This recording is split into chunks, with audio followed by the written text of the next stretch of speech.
Good evening.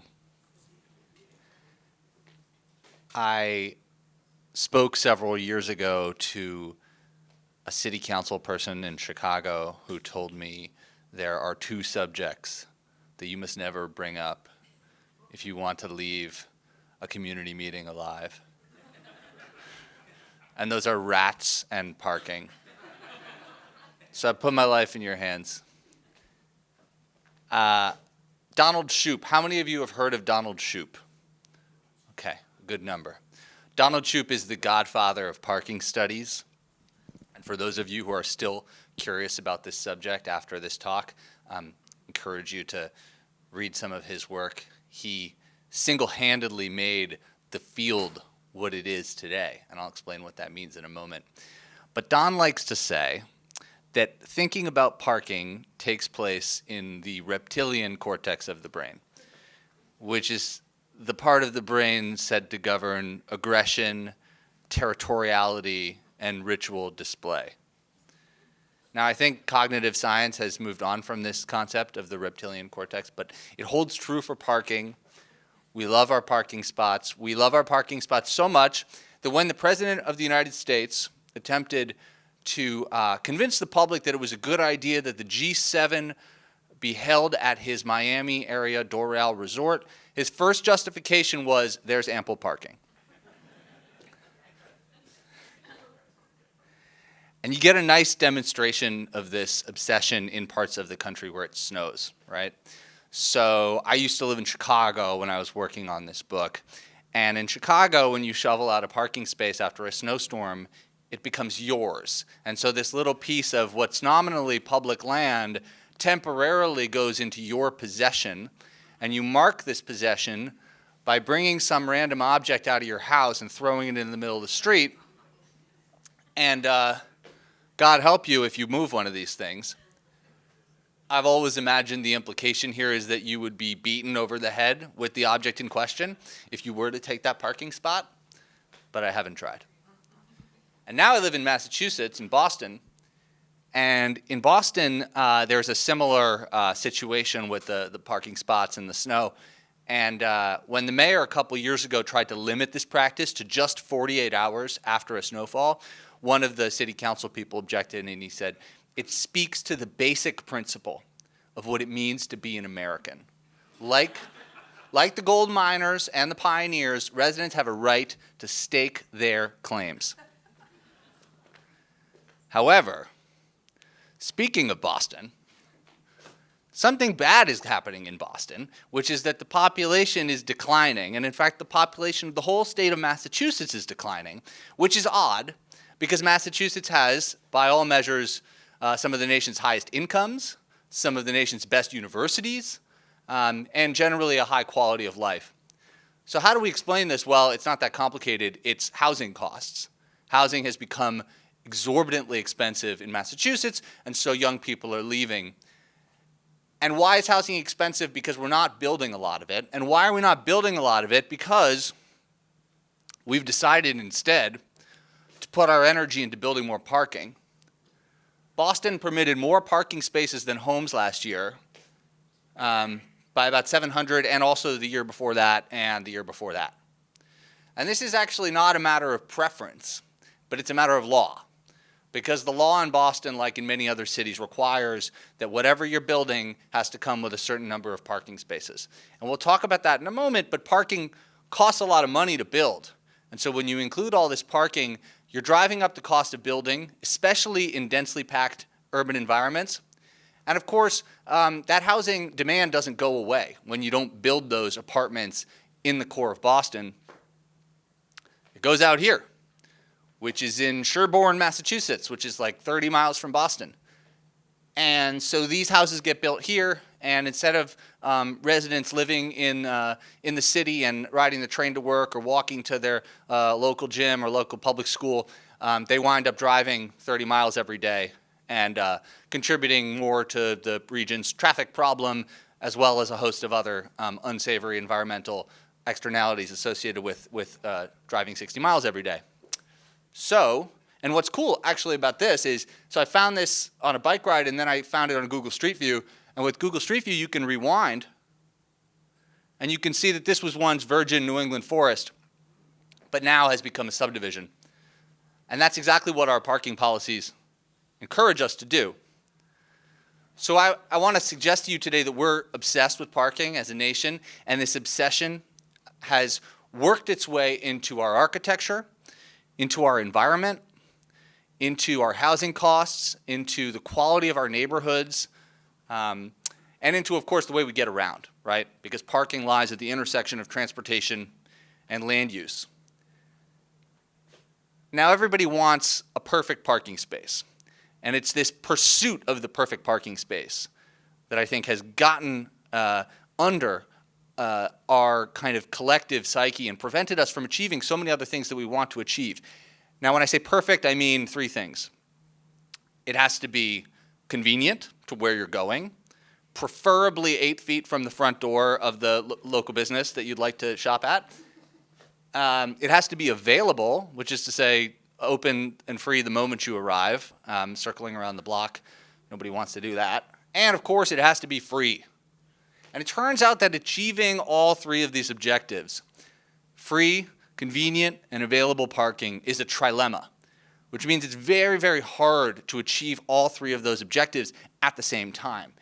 You can easily imagine many situations in which 2 of the 3 can be checked off, but getting all 3 is very difficult.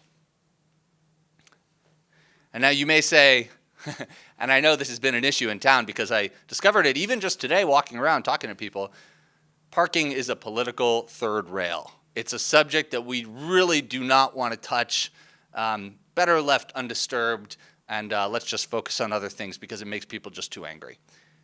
To which I say, and quoting my friend Raynell Cooper in San Francisco, the third rail is where the power is. Our obsession with parking has turned our urban landscape from this. Sorry, that's a nice commercial landscape, also pre-parking, into something more like that. Or that. So how do we get here? Well, the parking problem is as old as the road itself, but it gets a lot more difficult with the invention of automobiles that can be left in place for days at a time. And in the 1920s, 30s, 40s, when I went back and looked at historical documents from this time, city planners were obsessed with the parking problem. They really thought that this was at the root of the traffic problem, which was in itself strangling cities. And they thought that until we solve the parking problem, we can't solve the congestion problem in our cities. And in fact, leading up to the Second World War, this was considered one of the greatest problems facing center cities. And I was looking back on this and I was thinking, like, the 1940s, 50s, 60s, all the problems that American cities are facing, people really thought, the Urban Land Institute really said that parking was the #1 issue facing center cities at that time, which seems shocking. But you can see here, this is a cartoon from the Los Angeles Times. This is from 1945, and maybe you can't see it in the back, but this hulking gorilla-like figure is labeled downtown parking problem. So that's basically how people were viewing this issue at that time. And there was even a children's game, so the kids could get in on trying to solve the parking problem themselves. This one's out of print. Can't imagine why. So what did we do? Well, you know the answer to this. We decided that we should increase the parking supply as much as possible and try and make sure that cities matched the suburban parking standards that people had come to expect at the mall. And so we did this in 3 ways. We used urban renewal projects to bulldoze densely packed urban neighborhoods and replace them with car-centric developments. We used public money to build tax-exempt municipal parking garages and lots. And we used building codes and zoning requirements to require a certain number of parking with every single use that came on the books. And so this is a cartoon of Denver from 1930 and 1968. And lest you think this represents artistic license, this is a satellite image, or I should say probably a plane photograph from that same time. And you can see what an improvement it made. If you look closely at the left one, you can identify that little clock tower there. And here's what it looked like once it had found its proper highest calling as a parking lot for all the downtown office workers. Much better. And that's what it looked like on the ground. So I think at the time, city planners, they looked at these congested downtowns, and you can imagine this in your head, like a downtown in the 1940s, like picture, I don't know, It's a Wonderful Life or something like that, or like a Norman Rockwell drawing, and the sidewalks are bustling with people, and they're coming off the streetcars and coming in and out of the department store. And I think city planners thought, we need more parking here, and it's hard to imagine a world in which there might actually be enough, let alone too much parking. And yet, within a generation, that had been achieved. And one of the ways it was achieved, actually, was the third of the three things I mentioned, which in some ways was the sneakiest of those three policies, which was to include parking in the zoning code. Now, this is the Parking Generation Manual, and it is the secret hidden text that governs the way everything looks around you, because it is the book that tells you how much parking has to come with every single use. And I know you can't see it from here, but I'll tell you, it is remarkably specific. There are separate entries for tennis courts, tennis clubs, water slide park, zoo, snow ski area, ice skating rink. Everything you can imagine is in this book. And they tell you how much parking to include. Now, the results of this were pretty stupendous from a parking standpoint. We managed to create 110,000 acres of parking in Los Angeles County. That's what it looks like if you put it all together. And you think that looks like that blue box looks pretty big, but you got to remember the whole upper half of that county is completely, there's nobody who lives there. So that really should be contrasted with the bottom. It's like the size of the whole city, and represents 13% of the land, more square footage than all the streets and the freeways in LA. But it's not so different in Atlanta, which you see on the upper left, or in Seattle and Philadelphia, which you see on the lower left. Lots of parking was created, and in fact, more than enough parking for all the cars. Most estimates think we now have between 3 and 6 parking spaces for every car in this country. And of course, not all the cars are parked at exactly the same time. Oh yeah, and of course, here's Columbia. You guys have plenty of parking too, despite, I'm sure you all have a story, but in the large, we can say that 37% of the center city is off-street parking, and this doesn't include, of course, curb parking. So I haven't done a parking study myself, but I think you probably got enough there. But this had some consequences. This had some negative consequences, even if you put aside the overwhelming presence of parking in the urban landscape. I mean, the first thing to say is that parking costs a lot of money to build, and it takes up a lot of space. And so the vision that we could maintain our urban fabric, our architectural taste, everything that we had come to expect from American building tradition, and simultaneously build all this parking that was now required by zoning, that was impossible. So a parking space in a structured garage costs probably, well, $20,000 on the low end and $80,000 on the high end. Underground, it's more. And it takes up 300 square feet for every parking space. So if you require, say, one parking space for every 100 square feet of interior space, which is what's required of a typical restaurant in many jurisdictions, you're requiring that that parcel of land be 75% parking. And that's for a one-story restaurant. If you want to build 2 stories, 3 stories, forget about it.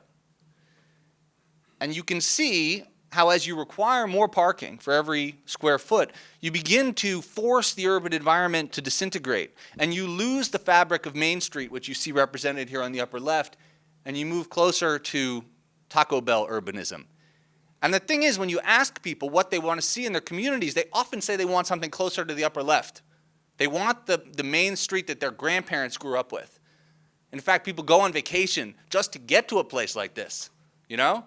People from all over the country, all over the world come to Charleston to experience something like that.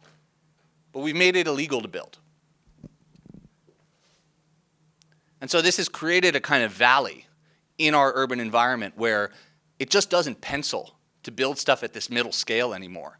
Either you're building sprawl with super low land values where you can afford surface parking, or on the right, you're building at a high enough density, high enough land values that you can afford the expense of a structured parking garage or even underground parking. So either you have the space for parking on the left, or you have the money for parking on the right. And everything that falls in the middle, which once made up the backbone of American architecture and urbanism, triple-deckers, bungalow courts, row houses, you name it, every city has their own version of this, we made that extinct. And here's a visual demonstration of that. This is all from Cincinnati. And you can see here that Cincinnati, this is over the Rhine in Cincinnati on the left, that basically got turned into either one of these two options at right. Either the big building downtown or the house in the suburbs with the big garage. And not that there's anything wrong with either of those two things. But the thing is that on the menu, for the last 70 years in America, we've only had one type of housing, and that's housing that includes parking built into it. And sure, a lot of people want that, but not everybody. And so we've made this illegal to build, and I think that's a big reason that large parts of this country are seeing serious affordability issues right now. And then just a quick spatial demonstration of what I'm talking about. When you require 2 parking spaces with every 2-bedroom apartment, as many jurisdictions do, you are effectively requiring that every property dedicate more square footage to parking than to housing. And so it's no surprise when you think about this, and then you include all the commercial space and all the street parking and all the public parking, that we have more square footage dedicated to parking in this country than we do to housing. Then, of course, there's parking's impact on transportation. Parking is a huge subsidy for driving, because if you're driving somewhere and the parking is free, well, that's already factored into the whole cost of owning the car. It's required by law that parking be provided to you, which is a huge advantage, right? Nobody says that you're building a new property and you have to pay in to build back the local bus stop or something like that. And then the other reason, of course, is that parking actually functions as a kind of yeast in the dough of the urban environment. It expands everything. Don Shoup says it's like dark energy, pushing everything further apart. And of course, it feels a bit profane to be discussing this subject in a museum, right? Because it's like parking is the ugliest, most boring thing of all time. But I did bring in an Edward Bertinsky photograph, so something for everybody here. But this is Breezewood, Pennsylvania, and it's like your prototypical American urban environment. And what I'm trying to say here is that simply because of the inclusion of all this parking, you create environments in which it's really difficult to walk, in which transit ceases to function because the density is so low, in which it becomes dangerous to cross the street because there are so many driveways, people turning in and out from the road. And then lastly, let's say something about the environment, because this parking takes up a ton of land area, right? And so that has an effect on the urban heat island effect. It has an effect on stormwater flooding by reducing the amount of water that goes into the ground and forcing it all into the sewer system. By the same token, it decreases the amount of water that re-enters our aquifers, which is a problem in the western United States. And then, of course, it requires lots of concrete and asphalt to create all this parking. And that's to say nothing of all the induced driving that happens because we have built so much parking and made it so hard to get around any other way. And finally, we might say that it has deteriorated our concept of public space. This is like a meme that you see on the internet. It's supposed to make fun of us as Americans. But I don't think it's entirely fair. First of all, this Bottom Cafe is in Paris, a total tourist trap. But also, because if you close your eyes, you can imagine something like this in America. We have it right here in Columbia. We have it in every community. We all know what it looks like. This type of urban environment that was constructed before parking was required, before parking was considered more important than anything else, we have it. We can get it back. And in fact, that's exactly what's happening right now. So over the last 10 years, there's been a massive movement to try and get rid of these laws requiring all this parking. This is a map from the Parking Reform Network. That's another thing for you guys to follow up on if you decide you really want to get into this. And what they did was they put a red dot on this map for every community that's gotten rid of their parking requirements entirely. They said, we're just going to leave this up to the market, and we're going to see what happens. That makes sense for a number of reasons, but one of them is because these requirements were never that well thought out in the first place. For one thing, they always required parking to be built to the maximum moment of demand for any given land use.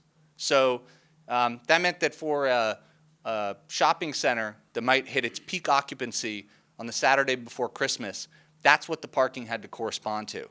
And the rest of the time, to say nothing of at night, all that parking was empty. That's very much by design.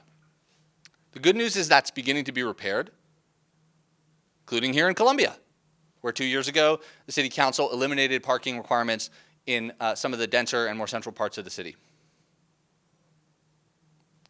So what happens? One of the longest running experiments we have, because this is actually a pretty recent development in American urbanism, comes from Seattle. Now what Seattle did was they got rid of parking requirements around transit at a time when the city was growing at a rapid clip because people were coming to work for Amazon. And what they found was developers built 17,000 fewer parking spaces than would have been required under the old system.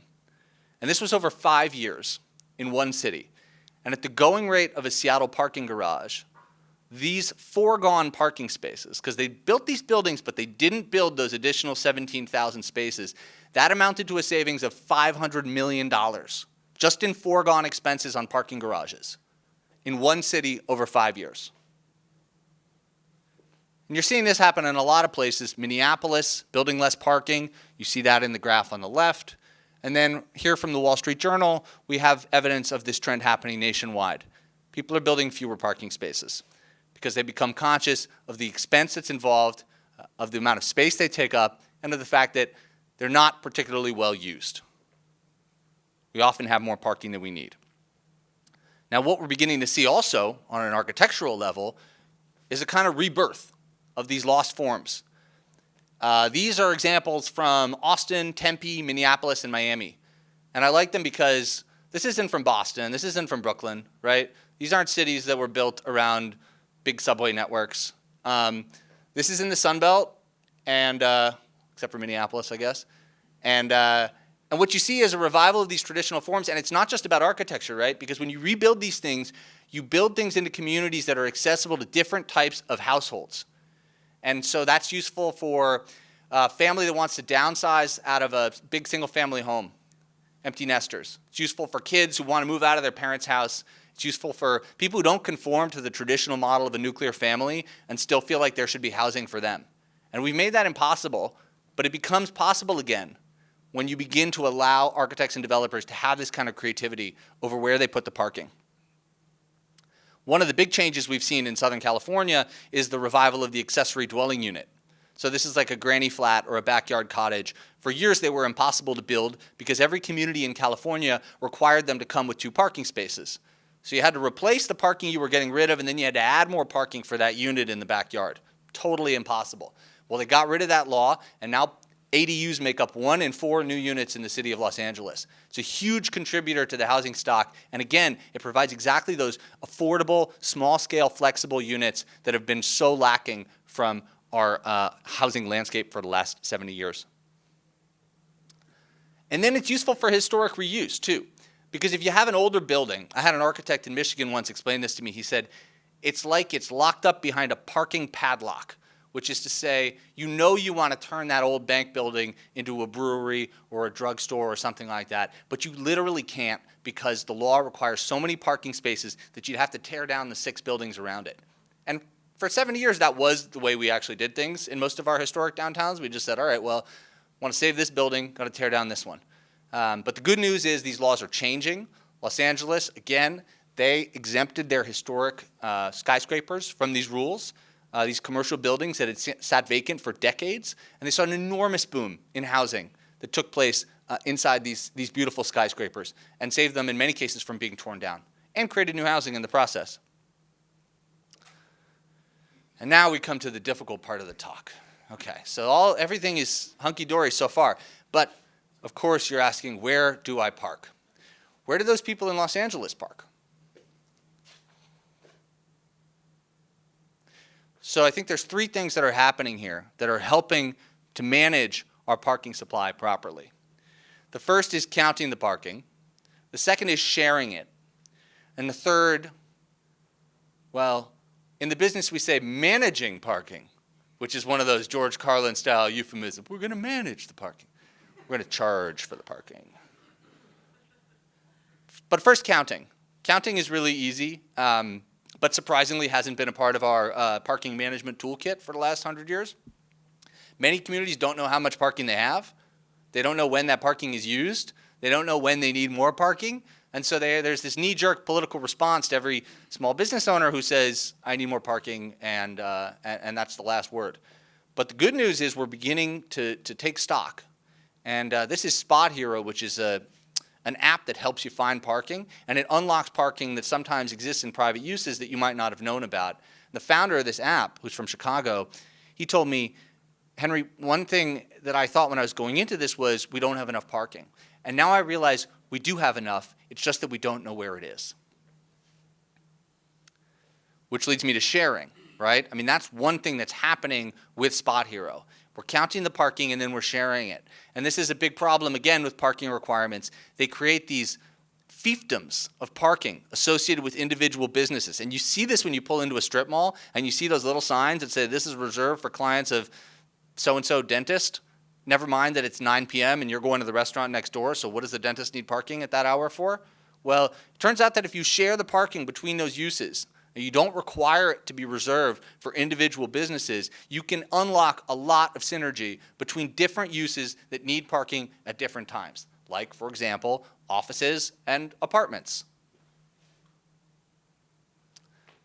And then finally, we turn to the parking meter. This is when, boo, yes, I know.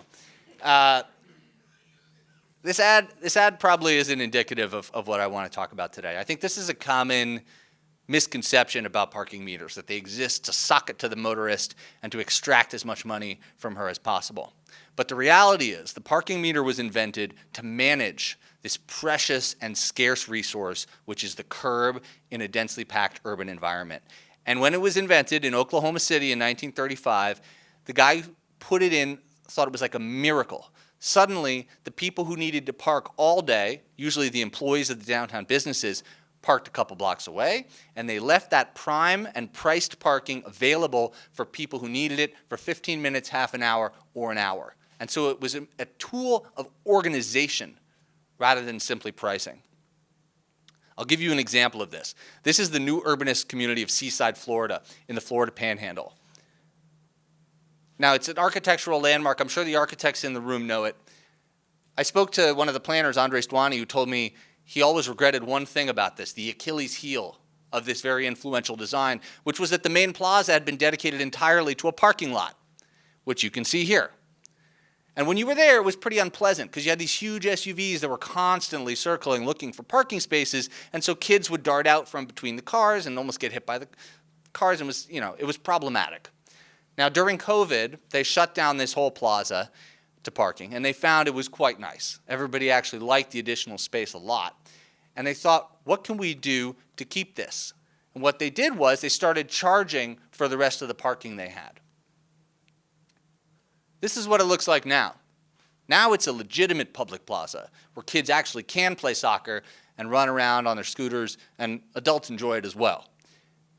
You got restaurants spilling out into what used to be parking spaces. This is possible because Seaside charges for the rest of their parking stock.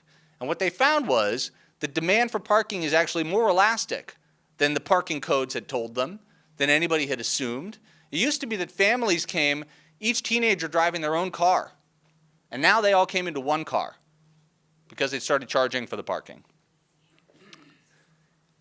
And like Seaside, this is an artist representation of me talking to you. Like Seaside, we can learn from this, and we can take away a few more parking spaces. Just as they were able to transform their downtown with the arrival of paid parking, we can do the same. So when I started working on this book, I had this epiphany that we had this two-tiered system of pricing urban land. Private property in cities had become more expensive than ever, particularly in New York, where I'm from, but this is true in a lot of cities. We're seeing real estate costs going up and up and up. And at the same time, space on the street was given away for free to anybody who wanted to use it, provided you used it for just one thing, which was storing your personal property in the form of a car. But not any other personal property. You couldn't put your couch out there. That was not acceptable. And I thought, man, it would be so nice if everybody could have this epiphany. And you may know the story of the monkey's paw, where a man wishes on a monkey's paw and his wishes come true in the most awful way possible. Well, I wished for people to have this epiphany. And this was in about February 2020. And then, as you know, something happened that actually made everybody realize just how much value had been locked in to these strips of land abutting every single curb in every major city. I don't need to say anything more about that for the moment, but let's just say that all of a sudden, in these spaces that had up to this point been thought essential for small business survival, a new form of urbanism emerged practically overnight in the form of these restaurant patios existing in parking spaces.